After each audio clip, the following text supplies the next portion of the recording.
have an attachment system, and thank goodness we do. It's really locked into our survival. It's a big part of who we are. It helped us survive in tribe, and when we were unsafe as kids, to go to our attachment figure for safety. There's all sorts of reasons, going back to Bowlby and all the greats in attachment. I know many of you know that, and that's easily Googleable, so I'm going to save our time for more experiential things. And I wanted to start out with this fun thing we did. This is my dad when he was younger. He's quite handsome. He was in World War II. And he passed away about, maybe 13 years ago now.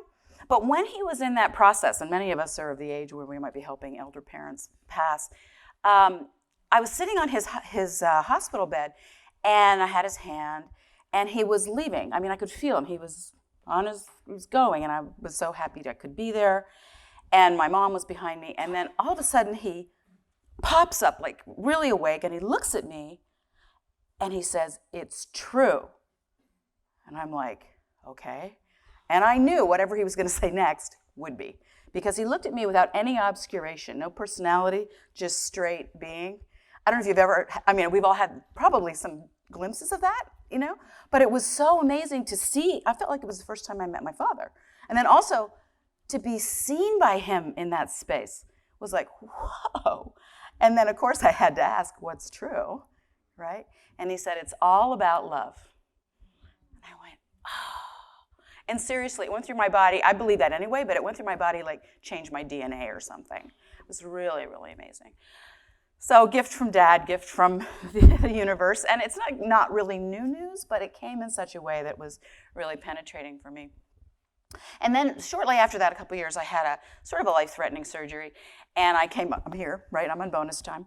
And and I messed up my metabolism, have some fallout from it. But basically, when I kind of went through a bit of a death process. When I came back out, I had this very clear sense that I wanted to create community, very much like what Maurizio and Zai are talking about, where we could learn about anything life-affirming and at high integrity and put it out into the world. So because I couldn't travel so much anymore with my health and things, I started putting things online, and it's just amazing, right way to use the internet, right, is to gather community and put out life-affirming work. Not just my tidbit, but everybody's. I'm trying to make a kind of a delivery system for that. But back to this is, I think, so important. Like, why bother with trauma and attachment? Because sometimes it's painful, and it's not always, it can be sticky and always not so difficult. It can be somewhat difficult, but there's so many ways we have to address healing now. It's a very hopeful message, even though I want to talk about the dark side. I also want to talk about the hopefulness of it. And that's really why I focus on those two things. I started out really strongly in trauma and also spiritual work. And then I realized that so much of what the aftermath of trauma is, there's many things, but one of the main ones is broken connection. You lose contact with yourself because you disconnect. You lose contact with your beloveds because you're in the wrong part of the brain, you're in your survival brain, and it's not very social, So sometimes you're just not in the right physiological state to engage in relationship, where people are a little nervous about your symptoms, so they're kind of like, give you some space.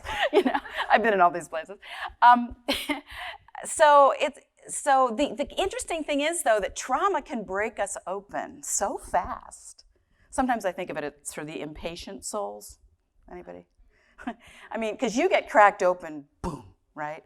And through all those fissures and all those cracks, very often we get access to spiritual states. All of a sudden, I was getting all these kudos in my spiritual school because I was in these spiritual states, but I was so unintegrated. I was getting celebrated, but I was so unintegrated. And one day, I remember, about 3 years in, I asked my teacher, how come it's so much easier for me to be out there than in here? And that was like dropping a bomb on my process, because all of a sudden I realized I had to get embodied again. I had to learn how to, it was great to have access to those states, but it was so clear to me that I needed to bring that in and with and combine it all and somehow function and feel and be physical and all of that. Anybody else have that experience? Because I find that, because so much of us are dedicated spiritual folks here, I bet, right? And I find that that's kind of a thing.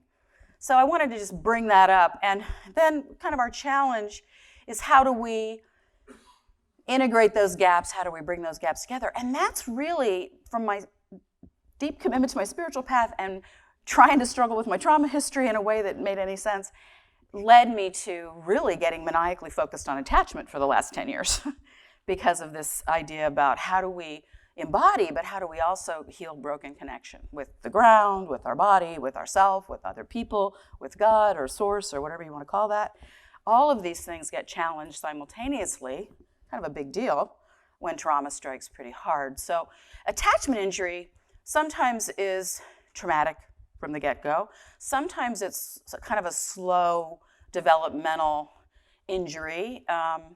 But in my day, I just turned 65 like a few days ago. So oh, thank you. I'm a Medicare person now. I got my Medicare moment. I'm so proud. But anyway, in my day, a common parenting style was neglect. It was like, you have a roof over your head. You've got 3 meals a day. What more? My mother actually said this to me.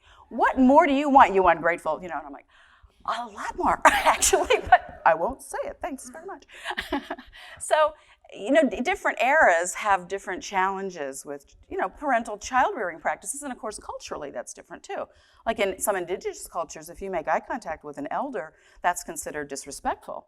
But more from our attachment theory, making eye contact kind of a beam gleam, like a loving eye contact is really nourishing to the attachment system. So you do have to account for those kinds of differences.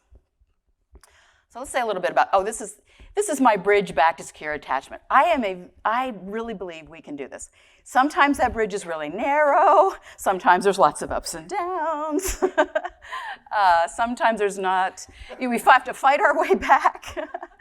And sometimes we don't have a lot of support for it, and sometimes there's a lot of missing pieces. But we can get back to secure attachment. So a big thing, my biggest goal today, because I could probably wind me up and I could talk for a week, but my biggest goal today is that you leave here with some definite experiences and some ideas, practical ideas.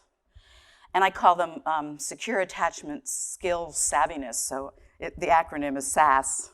So we want you to get sassy today. But that you have some ideas of how do you nourish attachment bond in relationships. I think in actually all relationships, but especially your intimates, the radiant intimacy people, right? The people that you really want to deepen and grow in your relationship. And I think a lot of people separate, unfortunately, because they don't have the information of how do you nourish and establish and maintain a good attachment bond, or whatever you want to call it, this connectivity that we can have. And some of it is so simple. I mean, that's what's in a way to me not okay, and why I'm talking about this all the time, is just a little education makes a giant difference. These are things you can change in 2 seconds. Like, for instance, if you walked in here, or we were all at a party, which hopefully maybe we will later, and you have somebody a friend or a colleague or your partner's here, you can just turn your head and shoot them a look that says, "Hi, honey," or "Hi, I love you." I call that a beam gleam. You can just send them an "I care about you, I love you, you're special to me" look. How long does that take? 2 seconds. You can do that with your dog and see the difference it makes. Seriously. So there's little things you can do that if you have intention around it and you remember to do it, makes a really big difference for not a lot of energy. Now, we do also have wounds that take time to heal, so I want to talk a little bit about that. But first, I want to make sure we know what secure attachment is, because it's more than 3 meals a day, trips to the doctor, and a roof over your head. Has a lot to do with, just think about this, because all of us are probably pretty skilled at some of these things, and maybe never thought about a few of these things. And there's probably more I could add to this list, but that's what fit on the slide, so we're going to go with this. If I was going to do the shortest definition for secure attachment, I would say attunement. But think about what attunement involves. You have to be in touch with yourself. You have to be able to experience the other person, their feelings or their state, and what's happening in between you, the relational field. Now, we get a template on what to expect or what to project onto a relational field, like what's happening, what we think's happening to the other person, what we think's happening between us, and possibly then how we're reacting inside, from the very beginning, I'd say even in utero. And then very early, it's very early stuff. So you're in a relationship with a mothering presence. Sometimes it's an actual mother, sometimes it's a sibling, sometimes it's a dad, sometimes it's a nanny or a grandma, whoever, right? Whoever that mothering presence is, how they're relating to you, first of all, you're going to cue. If you're a baby, you're coming in with secure attachment. You're going to cue for connection. Depending on how that person responds or doesn't respond, is going to start to build memory, not the kind that we can access like story, but in the body, implicit memory, not conscious yet memory, because you don't even have an ego structure that early to tell a story about what's going on. So that's the challenge in therapy or when you're in a relationship, is you're often dealing with not conscious yet memory. So what I try to do when I'm teaching therapists or just talking to anybody is how do we notice those reactions and understand them compassionately and not take them personally. The research is really interesting on attachment, about how it infiltrates adult relationship. There's some research, I think Alan Shore cites, that's like, it says 90 to 95% of what's going on in adult relationships is related to your original relational template, which doesn't mean it can't change and evolve and heal, but that it's deeply influenced. Other research says hardly anything. So split the difference. If it's even 45%, that's still big, right? And I don't know, from my clinical experience, and I'm doing this a lot, I find that people benefit greatly if we help them work through their original attachment injuries if they weren't born lucky into a secure attachment environment. There are people that are born into securely attached families, and they don't even think about it. They are entering life with this gigantic hit the jackpot, win the lottery, relationally, that they don't even notice because it just feels so natural, because it is natural. So what I'm trying to do is like, okay, what is secure attachment? But then what's the junk that kind of gets on top of it? And how do we, as efficiently and as much as we can to alleviate unnecessary suffering, how can we remove that and support our return to secure attachment? But the thing I want to say, why I say bridge back, is we can do a lot, maybe not every single thing, but we can do a lot to move towards and get stronger in secure attachment. So I want to give you some really practical things about that. Okay, so empathy, of course, empathy. Sometimes you have to teach empathy. People don't always have empathy. When somebody's struggling with a personality disorder, often they lack empathy, especially a narcissistic person would lack empathy. But that's still a core wound of feeling devalued and reacted to by being somewhat grandiose, right? But we have to remember that still comes from a very strong core wound. Prosody is interesting. Prosody just means tone of voice. And the more melodic and varied your tone of voice, the more regulating that is. But all of us, male, female, and however you identify, right, we are biologically designed to alert the tribe in the face of danger. So if I feel stressed as a female, what's my voice going to do? It's going to go up and it's going to get kind of shrill, yeah? Which is immediately going to the amygdala threat response in everybody's brain. And if I'm in a fight with my partner and I do that, I'm putting him or her immediately into this, without even realizing, because a lot of times we don't notice when our voice changes, but other people do. When men get scared about something or something's scary, what do their voices do? Lower, and they tend to get loud, kind of booming. And they don't even, what you would need to understand is when we change our voice prosody, very often we're not aware of it. So super important that you pay attention how what your voice is doing, especially in your intimate relationship. Because if you trigger somebody into their threat response, guess what? They go to the part of the brain, the reptilian brain, the survival brain, that doesn't give much anything about relationship. It's only, I want to survive the next moment, right? You just scared me and now I just want to survive. And that will automatically, physiologically trigger you into fight, flight, or freeze. None of which are great for really getting what you want to solve in a relationship dilemma, right? So if you immediately go to fight, well, that could last way longer and you could harm each other by what you say or what you hopefully don't physically act out, but some do. If you just run away every time there's that threat response goes on, doesn't lead to resolution. And if you freeze, like deer in the headlights, you're not even able to process, right? So just little tips like that, in couples therapy, like I've been able to mention to somebody, you know what, your voice is getting really loud. You might want to just hit pause for a moment and see if we can just calm that down a little bit. And just notice the difference in your partner, or your voice is getting shrill, either way. So prosody is huge. Stephen Porges, I don't know how many people know polyvagal theory. He's one of my buds. He's going to be on our trauma conference this summer. I just love him. But he said prosody is one of the most important markers for safety. What you're doing with your voice. I just hired someone who I really, really like, but she speaks really loud.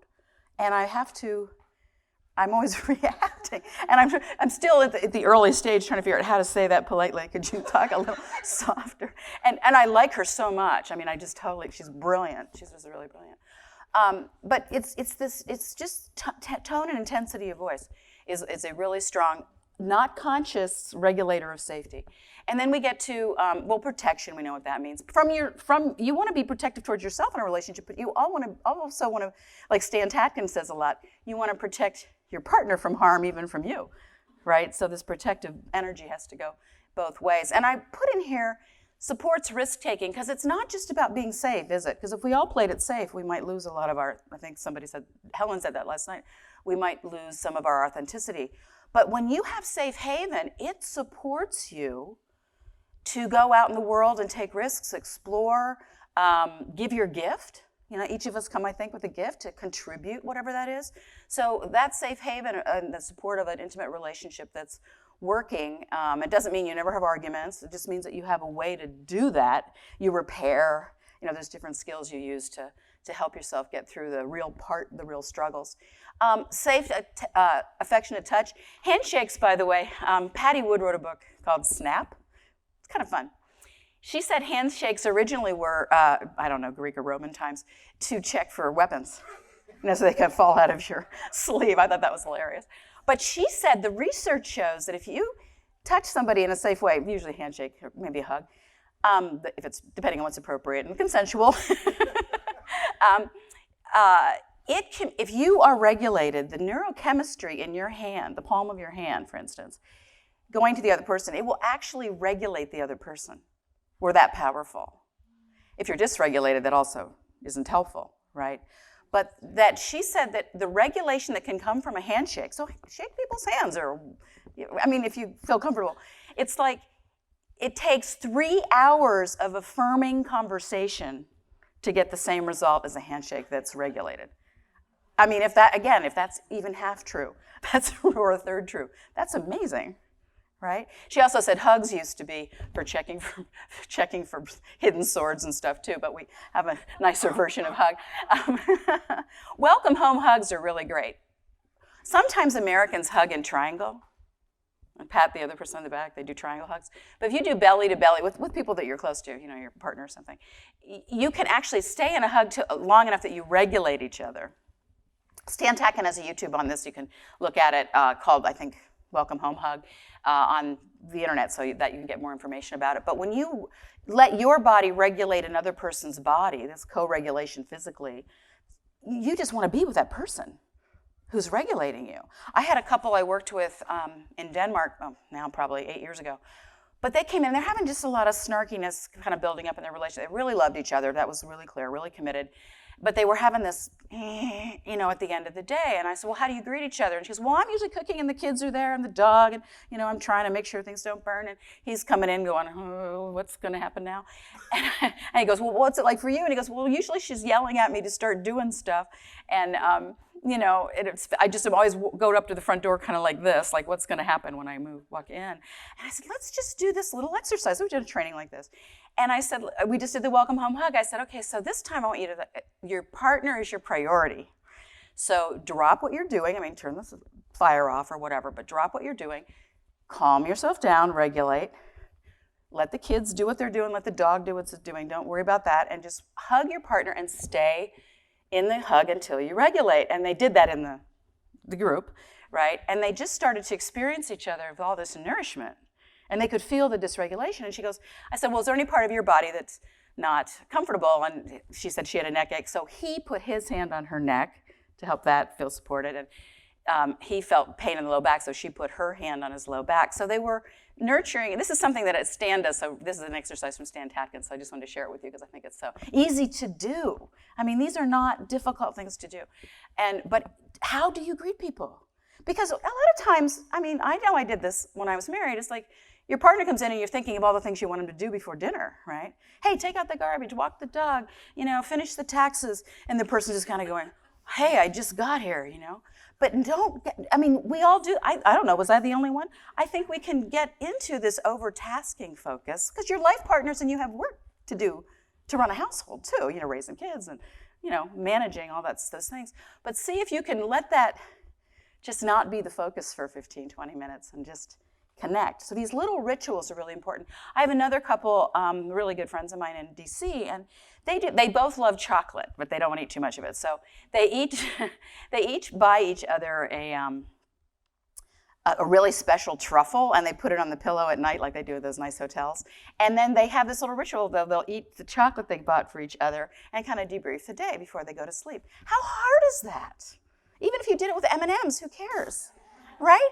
I mean, it's you get the intention. These are things that are incredibly nourishing to attachment bonds that often get waylaid in the busyness of life. I mean, I get it. Life is complicated and busy, but this isn't that time consuming and can make a gigantic difference. So let's see, beam gleaming, I talked to you about playfulness. Oh, you know what really, really pushes you towards secure attachment is play.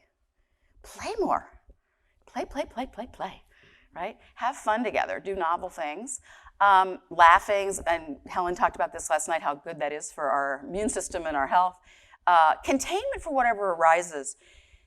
This is a little challenging, but certainly therapists need to be trained in how to do this, and I think as we get more skilled as partners, we can do it more. Because there might be some states your partner goes in that are really hard for you to stay present for. I mean, that's just realistic.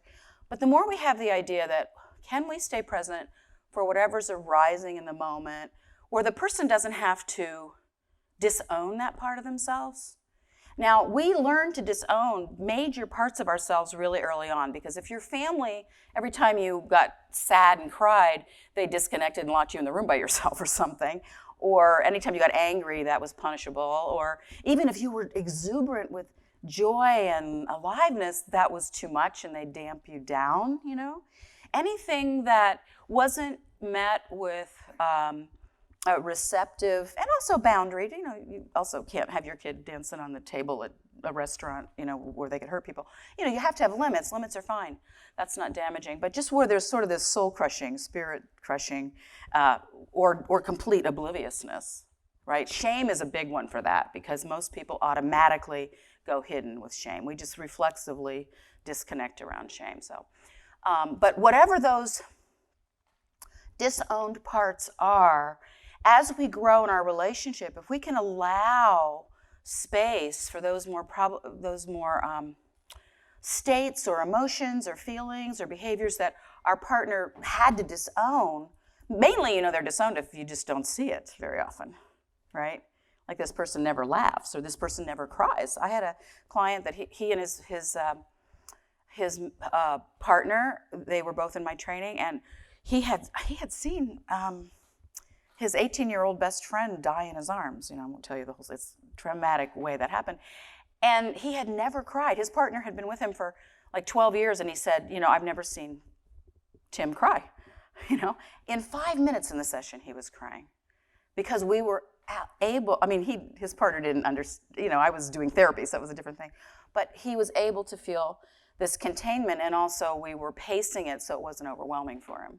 And the tears came. So I think these disowned parts are like kind of waiting in the backstage, right, to show up when there's receptivity. And that has to come from us personally, but also hopefully in our environment. That can happen. So relaxation in the relational field. How many people find it really just automatically easy to relax? Yay, I'm so happy. That is so good because, kind of the busyness and the intensity of a lot of life, even traffic anymore in some places, we almost have to have an intention to relax, like do yoga or breathe a special way or call a certain friend or, rub our partner's feet or comb their hair or something.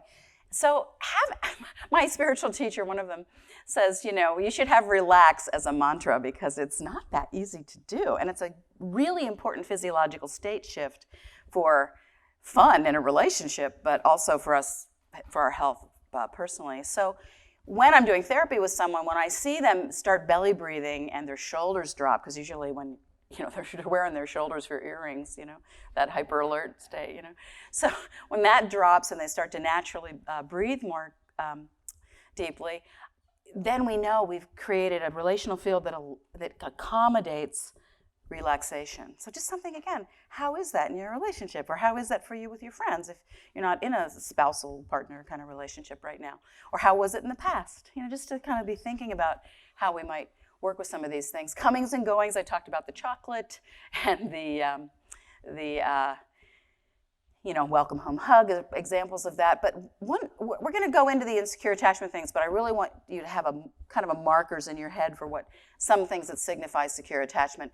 There was a question about this last night in Helen's talk about co-regulation and self-regulation. Co-regulation, now there's a mix. Think of those as continuums because you're never just one or the other, but as a continuum. If you think about it developmentally, babies nursing with moms or the skin-to-skin contact, or a baby's kind of borrowing the parent's nervous system to regulate in the beginning, So there's a lot of co-regulation, and there's self-regulation because you couldn't digest food if you didn't self-regulate, right? So, or breathe. So there's both, but co-regulation is a really big step developmentally in the beginning to develop the capacity for co-regulation. And in avoidant attachment, that's harder because, I'm going to talk about this a little bit more later, there's nobody present, or the person that's present is mostly rejecting or neglectful. So they don't have a sense of a stable other.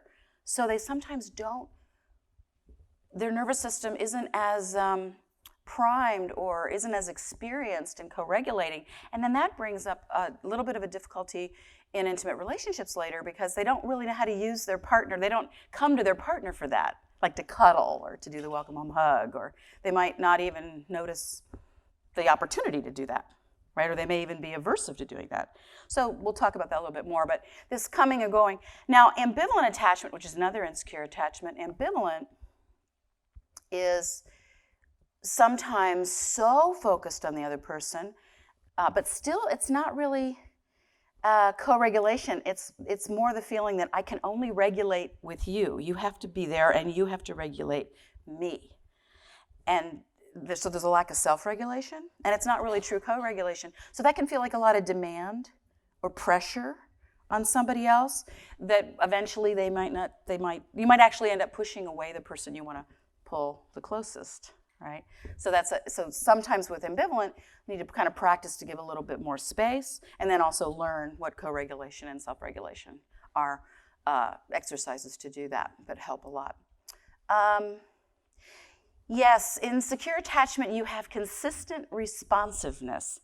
And so there's enough of the time, if you express a need, it's met reasonably well. So you express a need and you say, hey, I need lunch, and the person responds 3 weeks later, it doesn't really, it might have been a nice lunch, but it doesn't really work. It has to be timely, high quality, and relevant to what the person needed. And Cindy Hazen and Philip Shaver did a beautiful study on attachment, and secure attachment, they call it consistent responsiveness, and in avoidant, they say consistent non-responsiveness, and in ambivalent, they call it inconsistent responsiveness, and you'll know what that means more as we go through. Big, big, big thing. If you only want to take one or two things, take repair. John Gottman did a lot of research on couples, successful couples, and people that know how to initiate and receive repair attempts when something's gotten misattuned. That's going to happen. Nobody's attuned all the time. Nobody's present all the time. Nobody says it the right way all the time. Misattunements are just part of the deal. But how do you manage them? Are you able to, do you have repair rituals? Sometimes you have a big fight, I suggest people think up something that works for them. It could be somebody lights a candle on a special altar, and that means I'm ready to reconcile when you are, Or my husband was a lot taller than me, so I used to stand on the first step, and I would just stand there. So it was basically meant I'm ready for a hug. He was taller, so when he was ready, he would show up. So we had a place to say, okay, even if I can't say it in words, I'm ready to get over this thing. Those are really helpful to work out. I always suggest people do that as part of their prep for marriage thing, figure out what their repair rituals will be. But sometimes we reject repair. Now think about this for yourself for a minute. Sometimes you get a call from a family member or from a friend or something, and maybe you think, well, if they really wanted to apologize, they would have done it within 24 hours. Or instead of sending me flowers, they know I like chocolate, they would have sent me chocolate. Or they would have said it this way and not that way. And we can get really sometimes picky about, am I going to let that repair happen? And we block it, which doesn't do anybody any good, right? So I would suggest being generous about any attempt that somebody's making to repair an injury. I mean, you'll see this with I had this dog, it's a great dog named Max, and he was really pretty good, but he one time got in the garbage, and he knew he was in trouble, I walked in, he's like, he knew it wasn't a good thing. And he was, like really initiating repair with me, and I said, yes, this is not good, and it's okay, So you need, especially with children too, they'll try to paint you a picture, and they'll do something.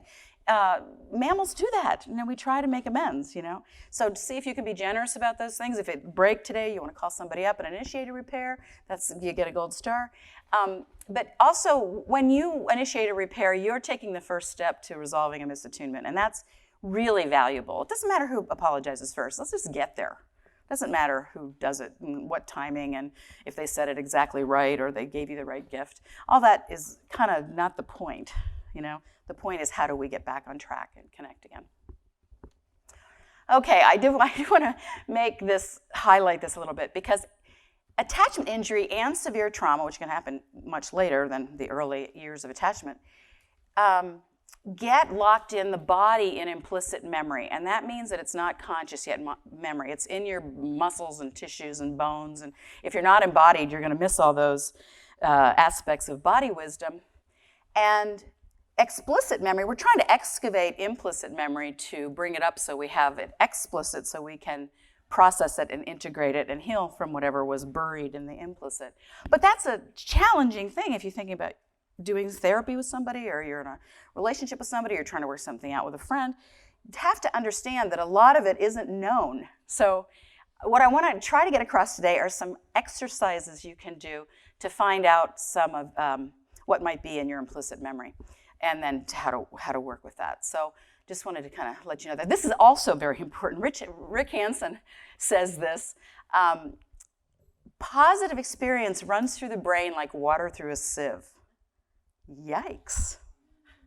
Negative bias in the brain is something we deal with. So his suggestion is that once you get somebody into a positive place in their relationship or in their own experience, that you try to hold them there. For he says 20 to 30 seconds. I would go for longer. I mean, I'm greedy. I would definitely go for longer. But we need help. Many of us need help to stay in positivity, because we're geared for survival. We're always scanning for threat. Bonnie Badenoch says that we scan for threat every 4 seconds. Am I safe? Am I safe? Are you there? Are you there? And it's related to attachment. Am I safe? And are you there if the primary attachment person is there? So the way you show up is really, really important. So one of the reasons I'm just showing you this is that I come up with some corrective experience. This is just my combination. I'm open to all work that works, but my particular combination when I'm teaching the DARE trainings, which stands for Dynamic Attachment Repatterning Experience, it's very experiential, is big focus is on, of the facets of this diamond, are healing attachment, also working with the autonomic nervous system, with understanding regulation, and Stephen Porges' great work on physiological state shifts from life threat to danger to social engagement. And we do best in our relationships when we're in social engagement. But there's a physiological sequence and a physiological pathway that we can rely on as human beings, because everybody with a body and a nervous system can make those shifts. And there's certain things you do to nudge people towards social engagement. And then I also do a lot with neuroscience. We have such richness with neuroscience now. I mean, every day there's more knowledge. So we're just living in this really incredible explosion of possibility. And then I also do a hybrid of spiritual work and is influenced a little bit by psychological understanding called the diamond approach. Some of you may have heard of, but whatever spiritual path you're on, yay, it's going to be very helpful. The thing is with attachment though, some spiritual practices are so individual, like you're going in to meditate, you're doing all these, and sometimes they aren't as relationally based or not a lot. So that's something to look for is how do we add more relational dynamism in with our need. Well, mindfulness can do that. You could do co-mindfulness, right? And I even think of it as tri-mindfulness because I'm trying to be mindful of myself, mindful of the other person, and mindful of the in-between, the relational field. So maybe expand the idea, which I think mindfulness is fantastic, this, allowing what's happening in our process and to watch it and pay attention to it, but maybe to even expand that a little bit. Gourmet contact nutrition. Basically, you're getting enough insecure attachment, enough holding environment to create embodied basic trust, kind of a feeling that even when things are difficult, they'll work out. If you want a copy of my slides, I'm happy to give them to you. I'll just need somebody to pass a piece, maybe write it on a piece of paper or your email or something at the end, and I'm happy to share my slides if you want, because I know it's hard to take notes, and you're going to get more lists here, so I don't want to wear your arm out at the beginning of the day. Parents are present. By the way, that's the most important thing, period. a kind, caring presence with whatever somebody's going through is huge, regardless of modality, regardless of theory, regardless of orientation. That's just huge. And then what we're trying to talk about today is things that take us out of that showing up capacity. We're naturally protective. Contingent means we're able to hang in there with someone, a client if you're a therapist, a partner, till you actually get what they need. You know how when mothers or mothering presences are with the young babies, they kind of learn the cry, oh, that means they need change. Oh, that means they want some stimulation and they want to play. Oh, that means they're hungry. We need to be able to get that attuned for people that we hang out with a lot. Like, oh, okay, that's what contingency means. I'm going to hang in there with you till we can figure out what needs to happen in our relationship or what needs to happen with me or what needs to happen for you. Contingency means that. You're respectful of boundaries, you have boundaries, and parents, this is geared towards parents, are regulating the household. They're regulating each other, and then out of that regulation, the kids get regulated. But you want to make sure you're regulating your partner in parenting. Oops. Okay, this is just Winnicott's concept of good enough mothering. You're never going to be perfect. Anybody who's got that perfectionistic thing, just take that off your shoulders and go, punk. That's what repair's for. You're never going to do this always right. These are kind of intentions or guidelines, and we're going to make mistakes. We're human. It's okay. We're learning. Dan Siegel makes a really strong comment. I love this. I would like to underline it. If he was here, I would underline it under him. But he says that we've learned so much about cognitive things, right? Emotional states, even physical sensations. We've learned a lot about even awareness of awareness, spiritually and all these spiritual dimensions. But he really believes that the frontier for humanity is connection. How do we authentically connect to ourselves? That's a big job, right? And then how do we authentically connect, or keep coming back, right? And that doesn't mean everybody stays together either, but, just how do we have more skill in facilitating connection and reaping the benefits of that, in a real and authentic way. Just again, we highlighted some of these things before. I like to give you pictures because I think pictures kind of like get in there. Empathy is being able to feel what somebody else is feeling, but at the same time know what you're feeling. You don't like merge and lose yourself in the other person, right? I thought that was just too adorable not to put up there. Okay, secures have this ability to repair and also protect each other from harm even inside the relationship. That's, let's see here. Oh yes, we're comfortable together. There's an easy flow between connection and autonomy or aloneness in secure attachment. You're not stressed if you're with the person and you're not particularly stressed if they're on vacation or they're at a conference and your partner's at home or something like that. I mean, if that went on forever, that would be stressful. But the general comings and goings don't disrupt a person who's more securely attached. I think I'm pointing at the wrong thing.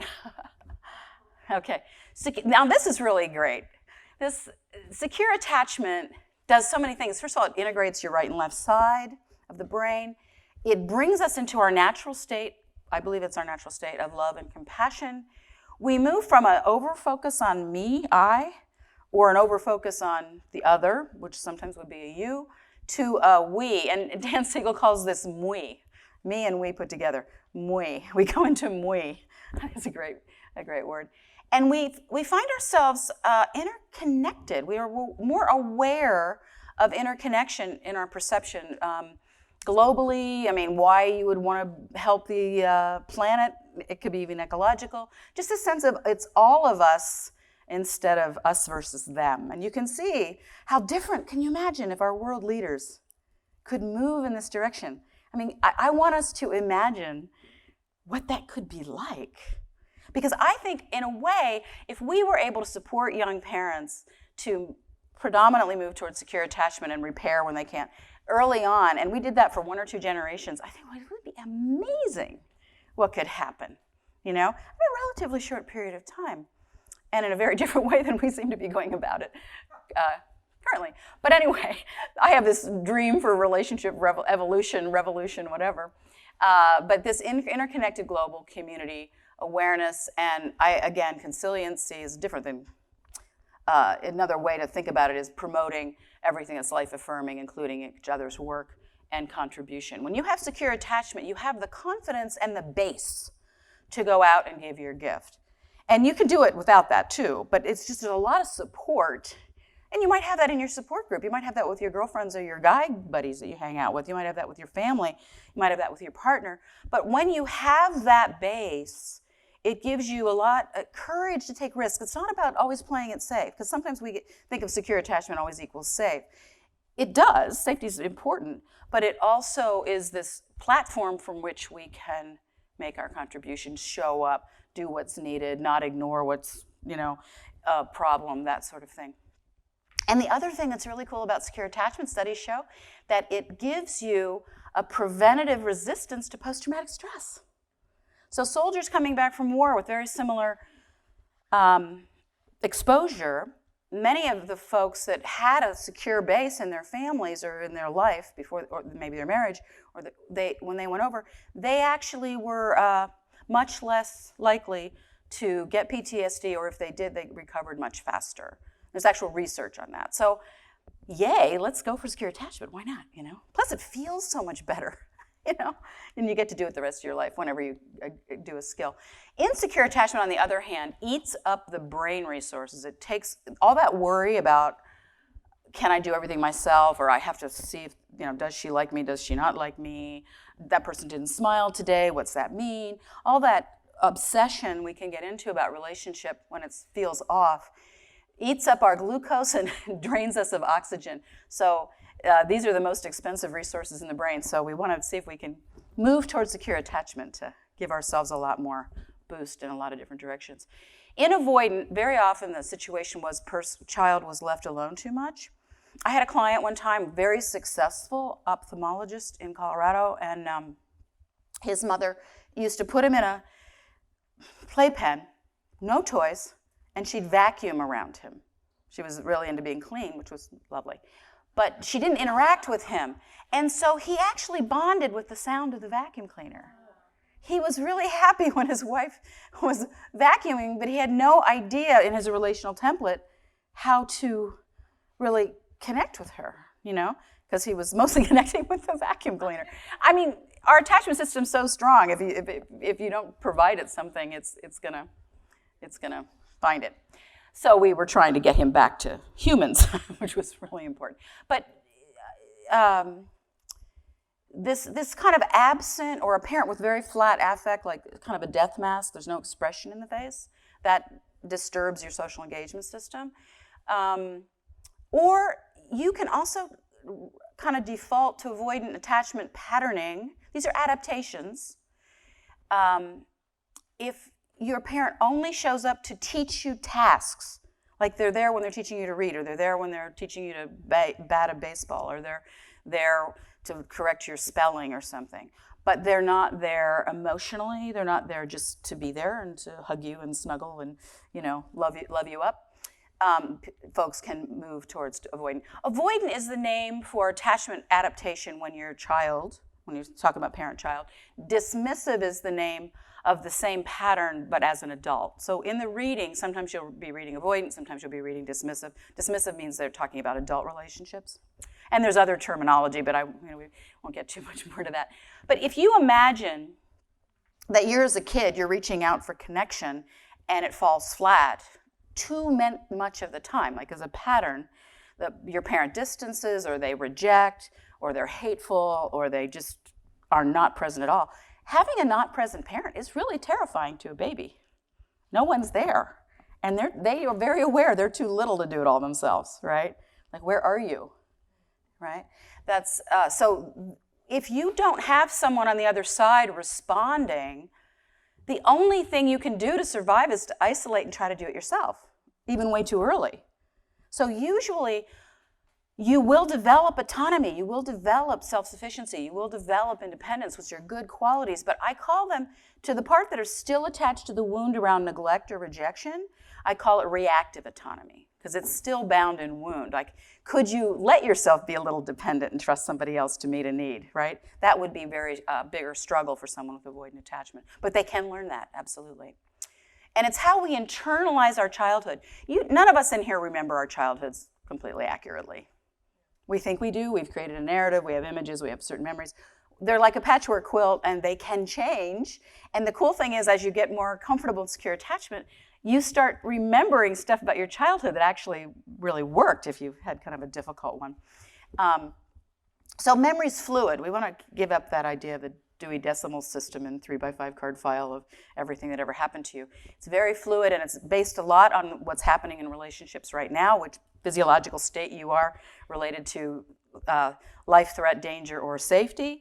And it has a lot to do with just how people are with you in an environment. Your environment contributes to that a lot. But somebody that hasn't had that interactive, reflective thing, like I might reflect to you, oh, that was a beautiful drawing, or oh my gosh, you're so smart in school, or there's that kind of back and forth, there's this reflective thing going on in most people's childhoods when they're working well. You end up with a limited sense of self because you're trying to do all that yourself. And we don't do that well. We can't reflect. We learn to self-reflect later, right? You can self-reflect. I imagine most people here can self-reflect. Some people can't. But it limits our sense of, do we even exist? Some of my clients will have a question of like, I feel invisible. I don't feel like I'm here, because they haven't had the experience of someone seeing them back. It's like you look in the mirror and there's no mirror. There's nobody there. Can you imagine if you got up this morning, went to the bathroom, and you looked in the mirror and it's blank? I'm just trying to give you sort of a visceral experience of what that could be like for someone. Now, because of that, a relationship and attachment has a lot to do with right brain function. Very often there's a lot of emphasis in the left brain. So people are really great at facts. They're really good teachers. If you want to get the job done, get somebody with avoidant attachment, because they don't get distracted. There's a gift in each of these attachment adaptations, by the way. And avoidantly attached folks, they don't get sidetracked by, are you happy, or are you smiling at me? They don't even notice. I mean, it's like, okay, we got to do this. Come on. We're like, let's get it done. And they're not great, not always. I mean, everything I'm saying you realize is a generalization to some extent, but they aren't always the best team players because a lot of other people feel dismissed by them. It's like, I'll just do it all myself. You guys can go have lunch, And some people go, great, we'll have lunch, we'll have a party, and you can do all the work, no problem. But that's a very strong skill. You probably want some people like that at work, right? They don't get distracted by the emotional turmoil or what happened on the news or anything. And they have deactivating attachment strategies. And what that means is when they are approached by someone, or they're need to approach someone, they actually can shut down their attachment. This is unconscious, but they're turning off their attachment system. So they're not going to feel pain. They're not going to feel this person's rejecting me or this history, right? This person isn't present. They're shutting that off so they don't feel that. So because they're putting, if you think about secure attachments here and it wants to function, they're putting a brake on it, like stopping it. That takes a lot of energy because you're naturally designed to attach. So you're like denying a major instinct. Be like if I decided I'm never going to get hungry again. Good luck with that, right? But so a person coming, what I really want to communicate is a person coming out of avoidant attachment, it's incredibly vulnerable because everything in them believes that if they let that happen, what do we all think is going to happen? We always think we're going to show up in the living room of mom and dad, right? They feel if they allow that desire to connect or the longing to connect, without having a mental thing about it, they feel everything in them that if they risk that they're either going to have this no presence or the person's going to be not there or actively rejecting or actively hateful, critical.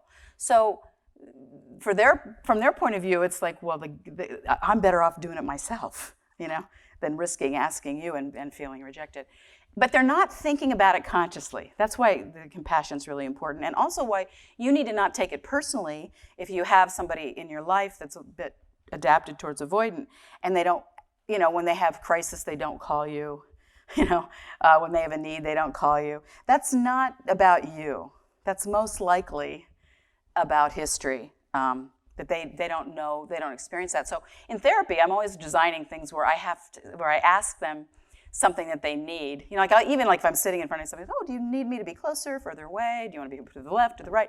Really simple, and in a way almost doesn't matter, but it does matter because when they say, I want you to be a little bit over here, and I immediately move, whatever they described, I'm meeting their need, right? So you can do that in your relationships. You can say, well, honey, would you rather have spinach or broccoli? It doesn't matter, but little choices, which restaurant, and then eventually they can become more emotional, would you like a back rub? Would you like, us to sit and talk for a while? So that the person starts to feel safer to open up and also starts to feel the nourishment that comes from secure attachment, right? That relationships can be nourishing. And people can learn that. One person told me a story, like they were doing a vacation, I don't know, in Spain, and I think it was Barcelona, and they have that big walking street. I can't remember what it's called right now. Yeah, Ramblas? Did I say that right? Yeah, and they were, and their partner was avoidant, so their partner kept walking like 5 paces ahead of them, because they were interested in everything, but they just weren't, they couldn't walk together. So she every time she saw a coffee shop or an ice cream shop, she'd say, oh, honey, let's get some coffee. And then they'd sit and have coffee and talk about everything he had seen. Or this could be a woman, too. It's not gender-based. There's a little bit of a gender, but it really isn't about gender. It's about parenting. Anyway, so then they would sit and talk about what he had seen on those last blocks and what she had seen, in the gallery windows or whatever. And then they could connect. So she wasn't yelling at him for not waiting for her. She just figured out a way to fit into his. She understood it. But then she was really clever to go, oh, we can have this together time by ice cream. They probably had a lot of coffee and ice cream by the end of the trip. But, you can, when you understand somebody and you don't take it personally, you can get really creative about how do we meet? How do we make this meeting happen? They can feel like an emotional desert. A lot of times emotions weren't reflected, so sometimes you don't always have all of these things if you're avoidantly attached, and we can have a mix of attachment styles anyway. You can have some secure, some ambivalent, some avoidant, and then there's also disorganized. On my website, by the way, there's a free attachment point of exploration questionnaire, and you'll get a little pie chart of what, based on your answers, it's suggesting your attachment style mix is. And it's just my name, dianepoolheller.com. But everybody can go on there, and your kids. It's unlimited. You can have as many people as you want to go on there. But when you take it, it's good to take it twice. One is when you're kind of feeling pretty good, and one when you're stressed. Because we really default to attachment injury a lot when we're stressed or really tired or sick. So take it both ways, and you'll probably see some different results. And then also, it's good to take it with one relationship in mind. Like, how am I with my mother? How am I with my partner? How am I with my eldest son? who maybe I'm having a struggle with? How am I with my daughter? How am I with my best friend? I mean, not that you want to be taking this all the time, but if you have one that you're particularly interested in, you're welcome to take it. Let's see. Oh yeah, denies needs, often don't know what their needs are, or if they know what they are, they feel like I do this better myself. Anybody one of those? I'm just recovering from that stance. Because I didn't really know how to delegate or how to allow help. I'm much, much better than I was a few years ago. But I used to have this, I need to do it better myself. Sometimes, if you're in therapy, you're a therapist and your client, you're going to go away for 2 weeks. Your client says, well, that's fine. I'll be good to have a break from you. You can feel a little bit like, ouch. But people can say that to each other in their relationships too. Like, oh, honey, it's fine that you're going fishing for a month up in Alaska. Get the salmon, no problem. I'm going to be having a great time with my girlfriends. There can be this kind of message that even though you are important, that's the thing I want to make sure I say. Avoidant people love you. They just don't show it as readily. They are completely capable of loving. And I think they get misrepresented in a lot of the books about attachment, so I really want to underscore this because everybody has a secure attachment system. Theirs got messed with in such a way that they felt they had to turn it off, right? And we're trying to allow it to come back on. So it takes a little more work to lift a brake than it does to slow down an accelerator, okay? Because ambivalent has the opposite situation. So anyway, those are just some tips on this, and I realize our time is just flying by. Okay, so these are just some isolated activities. Now, dating-wise, sometimes people will choose one-night stand. There is some chatter about avoidant attachment that they populate the dating sites a lot because there's a plethora of people, and you can easily, hook up with one person or have a short, brief relationship with another person and then just keep doing that. And there's also a lot of people on dating sites that are, capable and want a longer-term relationship. And many avoidants do want it. That's unfamiliar territory. They need to learn it a little bit more. So sometimes they feel like they have one foot on the planet and one not. They can be dissociative. They're dissociative not so much necessarily because of a trauma, although they could have that too, but they're dissociative because they don't have the holding environment from humans. They don't have the relational field sometimes. So we're trying to move from, our journey here. We're trying to move from flat affect to, the Dalai Lama's had a lot of trauma too, but he's really in his face, right? So who would you invite to lunch? I just make that joke, but these guys are from the 1800s. They had a serious fire in the United States back then, and these were survivors. It was also, to be fair, not the style to smile in pictures way back when, but they clearly aren't as juicy as our friend the Dalai Lama. And we're trying to get people back into their bodies and back into their social engagement system, and your social engagement system involves the 52 muscles of your face, and how you open and close the openings of your face, and how you turn your head, like those muscles that allow you, a lot of people have tightness in their shoulders, how you, like to address a group, you need to be able to turn your head, right? How you, your tone of voice, we talked about, right? And even the larynx, if you just kind of gently wiggle that a little bit. And the nerve that innervates your tongue gives you the ability to speak. Avoidant folks didn't develop as much language, and partly that's because when the relational field is developing as an infant, you're also developing language. So how your parents are with you affect how you use language later. So sometimes you feel like you have to pull words out, or they're only factual, they don't have an emotional nuance to them as easily if someone's adapted towards avoiding. And you can adapt a little bit, or you can adapt a lot. It's a very variable.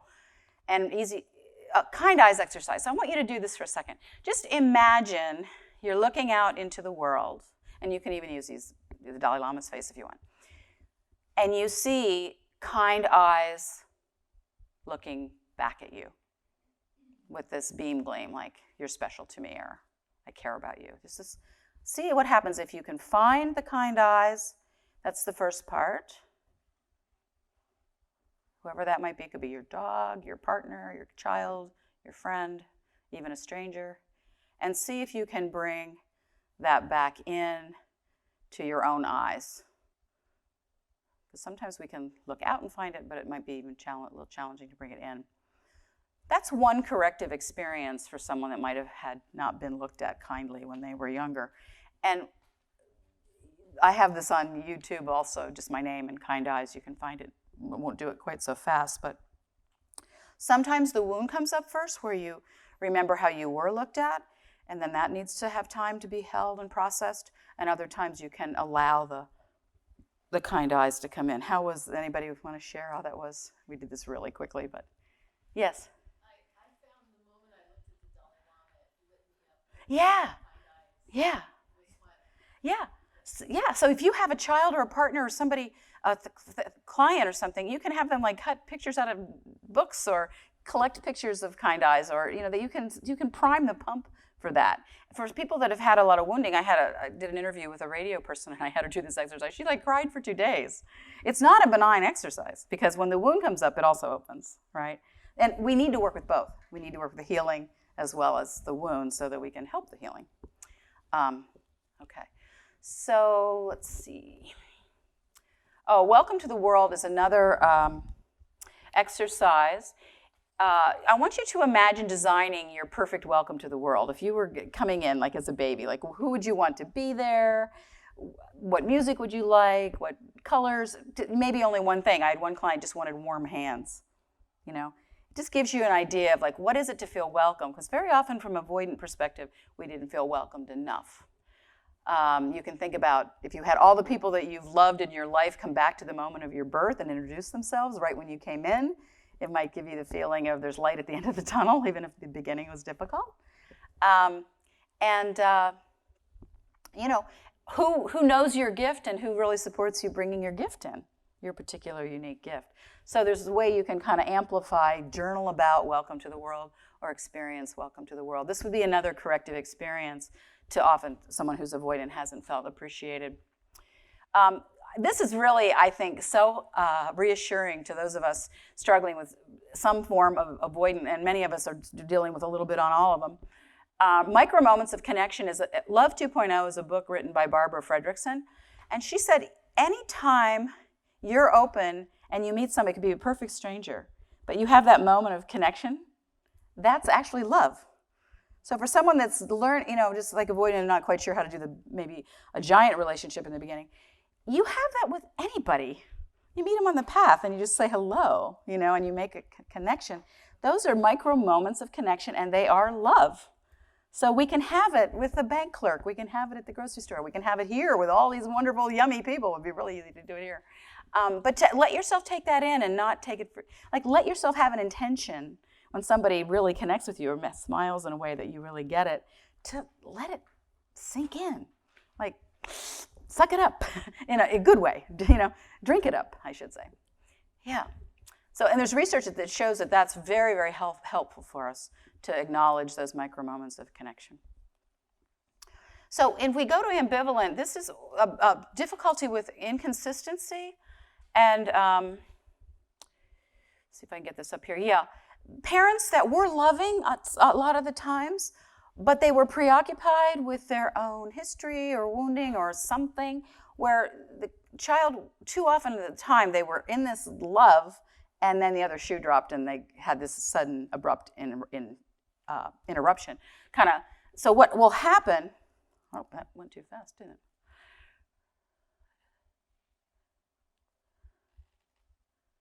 I think that'll go back. I don't know why it's not doing it. I didn't even press it. Okay, let's try this again. Here we go. Yeah.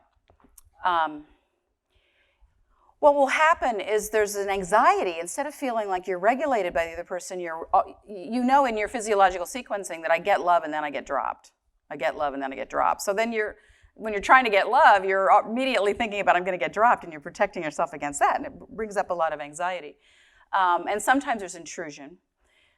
So it disrupts your modulation instead of really stabilizing it. And kids become anxious.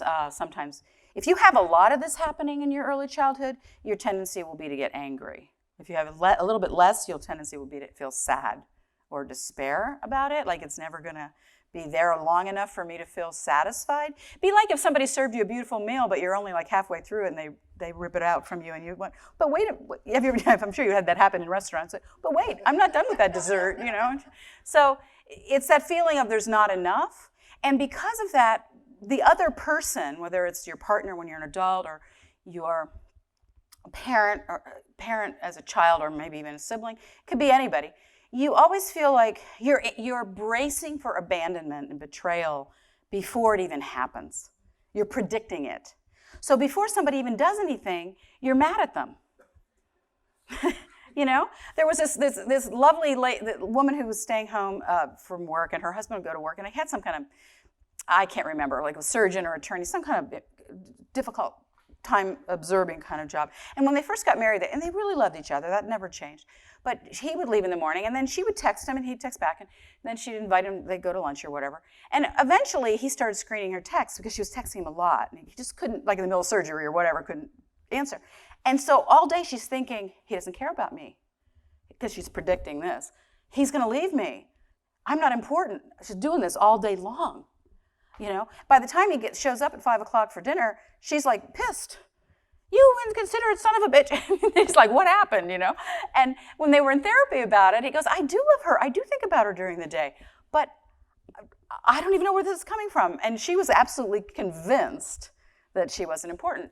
So they worked out this very simple thing. They just had, they co-wrote a little text on his phone, and she didn't care if it was a different text. And all he had to do was press it anytime he thought of her. So he would just send the same text over and over again. And that's all it took to calm and reassure her attachment system that was overactivated. For an avoidant, they shut it down. For ambivalent, it's the other part. You're so into relationship stuff, you're misreading. Not only are you really sensitive to any kind of facial expression or any kind of behavior, but you're tilted towards the negative. You're deciding that it means someone doesn't care for you, even though they do, or they haven't had any indication or thought in their own body that that was even true. So that's why it's so important not to take this personally. And people sometimes get annoyed when somebody wants reassurance, but the thing is, if you reassure someone with an anxious attachment, their attachment system calms down into secure. And you do that enough, you don't have to do it forever, all the time, and we always have to reassure people some, you know, but it doesn't have to be all the time. When they relax into secure, then they just begin to feel trusting of the relationship, and it's not an issue. They enjoy the relationship. So a little reassurance for this style goes a long way. The reason their signal cry is stuck on, where they're overactivating the attachment system, it's looped into survival, just like the avoidant loops into survival about turning the attachment system off. These guys loop into survival, like if I don't keep asking, if I don't keep demanding, if I don't keep, it sometimes comes out as complaining, if I don't keep nagging or complaining, I'm never going to get what I need. So it just keeps happening. There's a pressure to speak. I'm sure you have known people that you can't get a word in edgewise because there's this pressure to speak. It's because it's linked to survival, and what they need to learn, or they need help to learn to do, is to give space so that the other person can have some space to respond even. But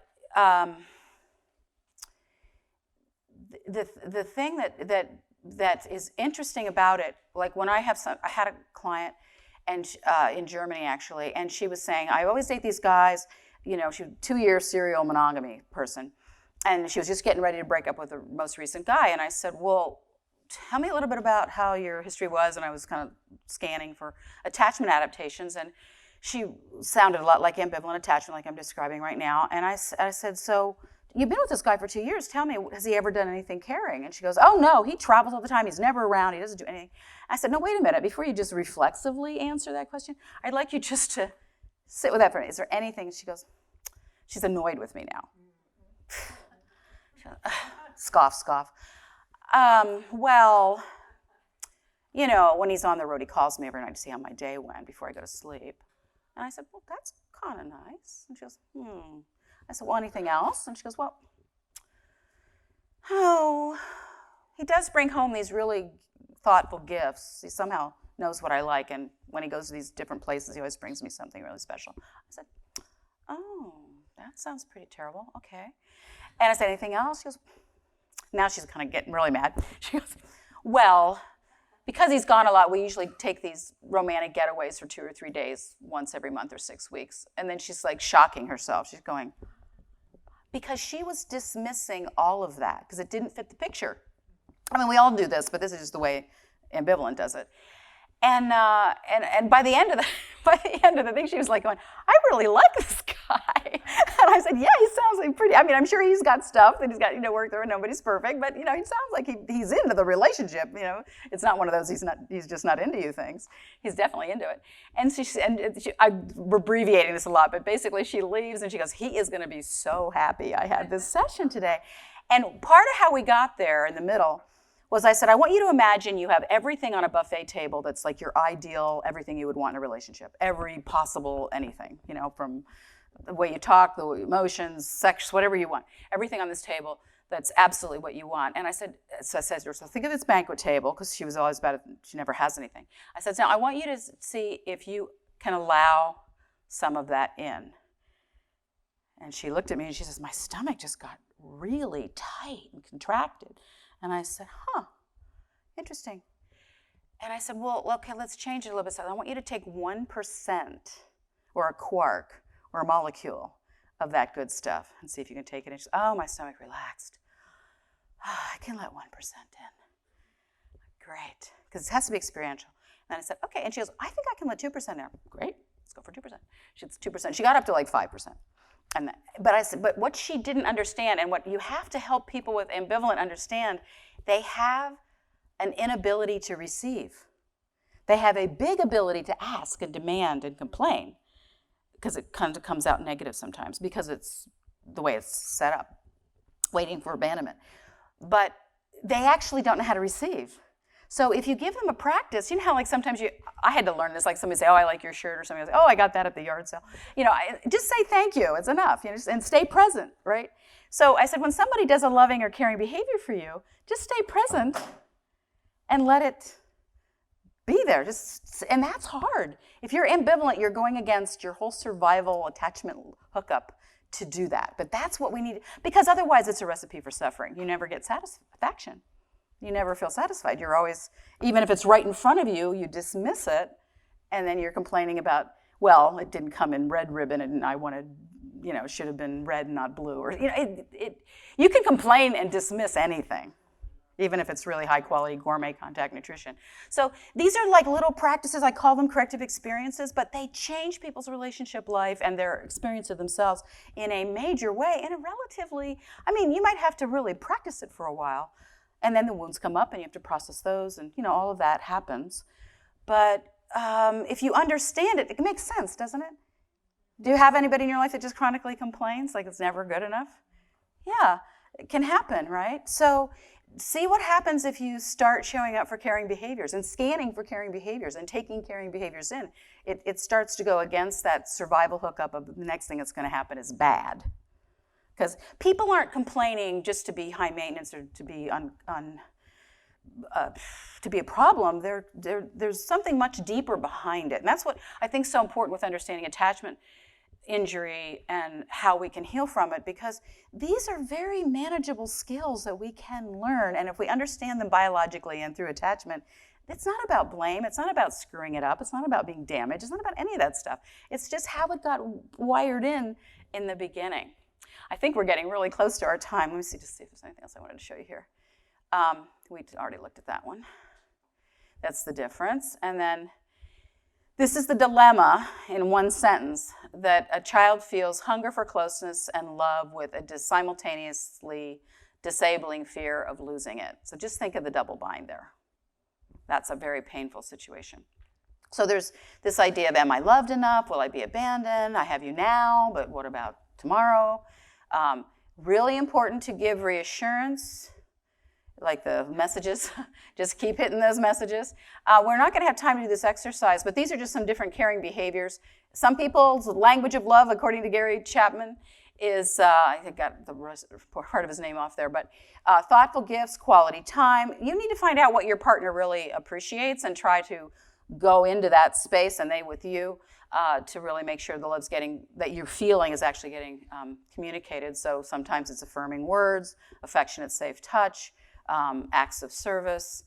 Can you receive 1% more? I think in order to have any time for questions, I better stop here, but let's see if I can show Navigator. We're gonna just I wanted to just let you have, there's just some 5 little videos that'll come to you if you want them. If you text that number into your phone, you'll get them over a couple days from now, just on little clips on attachment if you would like to have that. But thank you so much. And I just want to open for questions if anybody has something they specifically wanted to ask. Yes? Okay, well, thank you. First of all, thank you. That was awesome. Yay! Thank you. Thank you. So you touched on the spirituality piece, and I'm interested. So some spiritual teachings seem to, I don't know what the right word would be, but to focus on our secure attachment to the ground of being or God or source, as you say, and almost kind of bypass that human need. You mentioned the diamond approach. I followed that path too. And oftentimes the teachers, like when I speak They look at it as narcissistic supplies. Yeah, which is actually kind of an the attack. whole, Yeah. we have the whole, and if we go into the whole, whatever, then we'll go into the emptiness, and then we'll go into the absolute or whatever. You can, and I imagine everybody in here has had this experience. I've certainly had this experience. You can bypass your need for connection and love and relationship. But that is a huge, in my opinion, it's the most important part of life. And that's a huge part of what being a human is, So I always invite people to expand. I'm a big believer in spiritual work, and I love going into all the dimensions and, dissolving and all that stuff is great. And I think it's so rich to be in the trench with someone. And I think Maurizio and Zaya were saying that last night, for those of you who were here, where you're really up against it. It's in a way easier to be a monk, and disconnect from all of that. There was one monk that said there's 3 paths to enlightenment. He said sexual ecstasy, spiritual practice, and trauma. I said 2 out of 3 is not bad, but anyway, you pick which one. But I would also say, I think attachment's in there just as part of what it means to be human with another human, And you can actually facilitate spiritual expansion together, There's lots of dimensions to that. Tantric practice does that. I mean, there's a lot of different things. And even with the diamond approach, they bring in I'm saying it wrong. Dialectical. Yeah, didactic. I'm saying it wrong. Anyway. Or you're moving it together. I think it's just such a rich part of the human existence. I'm not ready to give that up. And we can have it in our friends, in our groups, in our spiritual communities. I think sometimes we can actually hurt our relationships in a spiritual practice. I did a whole talk on that with Tammy Simon for Sounds True. I mean, not that it necessarily will do that, but you can use it as an excuse to not have connection. And, I had a friend who would meditate 5 hours a day, and that was fabulous, but his wife was sort of left high and dry, and because it was so altruistic for him to be meditating so long, it didn't work out so well, ultimately, Anyway, that's a Dianism. I call it Dianism my opinion. So my opinion is there's room for a relationship in our spiritual path, and it's really enriching and often very difficult. It's easier for me to go into a certain dimension without another person than it is for me to hang in there. I mean, it brings you into work I don't think you'd have otherwise, and maybe also not the gifts you would get otherwise from deep intimacy. So everybody has to make that decision for themselves, but thank you for that question. Yes, hi. Hi, Diane. With some couples will have that sort of ambivalent attachment where it feels like sort of a black hole of need. Yeah. And I'm wondering, how do you get it to stick or get accepted? Because, a person will ask, well, do this, but it's got a red ribbon, not a blue ribbon. And it creates this huge frustration with the partner. Well, I find the exercise I gave you very briefly, that can you receive 1% more, is to really track in the body, are you able to take in the love that's actually there? And then, of course, there's things you might need to work out in the relationship, problems and issues and stuff. But can you actually, because if your receiver is broken, it does not matter how many hoops your partner jumps through, because you'll just won't see them, and you won't acknowledge them, and you won't stay present for them. So if we can help somebody that's struggling a little bit with an ambivalent adaptation or an anxious attachment to really, the thing is, we all are called, in my opinion, to own our attachment system, to own our attachment adaptation. Like if we're a little bit tilted towards avoid, and you can have both. You can be avoidant in some situations and ambivalent in other situations, and disorganized, which we didn't even talk about because it's too much for the time we had, in another situation. So when I'm chronically dissatisfied, it wouldn't hurt in the relationship to check, well, am I taking in anything nourishing from this person even when it's actually there? Am I dismissing that? And that's a conversation that could even be really good to have with your partner. Like, where am I missing? Or I see you showing me you care in these 5 ways. And, well, I also do this. Oh, yeah, you do make my favorite chocolate chip cookies on Tuesdays. You can educate and see what you can stay present for and what you can't stay present for. I mean, it's just one piece. This is one window. There's many windows, right? But I think this is a particularly helpful window to help heal broken connection as a result of trauma, and also to help deepen intimacy. Boundaries are very important, really, really important. Boundaries, instead of saying no, you have to be able to say no in order to say yes and really mean it. You're not supposed to always say yes, because that's not appropriate. But having limitations is normal, and having boundaries is a really good idea. Really good idea. But you can have boundaries, like if you're strongly avoidant, you cannot let anybody in your part of the house, so you can isolate so much that it doesn't serve you or the other person necessarily. But the avoidant gets so triggered by that. But the avoidant gets so triggered by a boundary that gets their abandonment issues up. Well, abandonment is usually related a little bit more for ambivalent, but avoidant is sometimes comfortable being isolated. They're a little more identified with that sometimes. But we're all trying to find our way through, and I gave a lot of, this just came out. I just did a book on this. It has a lot more ideas than we didn't have time for. And if you want to read or you want to listen, we got some options there. But, and then other books, Amir Levine and Rachel Heller wrote a book called Attached, and it has a lot to do with adult relationships, and I think has great information in it. So there's a lot to expand from what we've talked about today, and great resources out there. And I know Stan Tatkin, some people are familiar with, he's used a lot of attachment as part of his relationship model. I know Terry Real talks about avoidant men and maybe some other ways of involving that information as well. So it's like, I just want you to understand that it's possible to move more towards secure attachment. And once you understand it, it's kind of obvious. Now, it may take some practice to get there. And maybe you might kind of have to lean into your discomfort sometimes to stay present for when somebody's caring for you. Because sometimes when real love is coming at you, that can be really intimidating. That can be terrifying for some people when that real love is really there. So how do we help ourselves have more capacity and more staying power? And then when things are difficult, how do you stay present and mostly kind for that, But a thing I do want you to take away with attachment is to understand that so much of that relational patterning has happened from a long time ago, and that a lot of what you're taking personally that's hurting you in relationships is not about you. I mean, if you can really see, oh gosh, that's really not about me, it's so much easier to be compassionate and hang in there. I was in a long-term 18-year relationship, and he had a very strong need to be right. Really big need to be right. And I don't so much. It doesn't matter to me. I just want to get to get somewhere useful.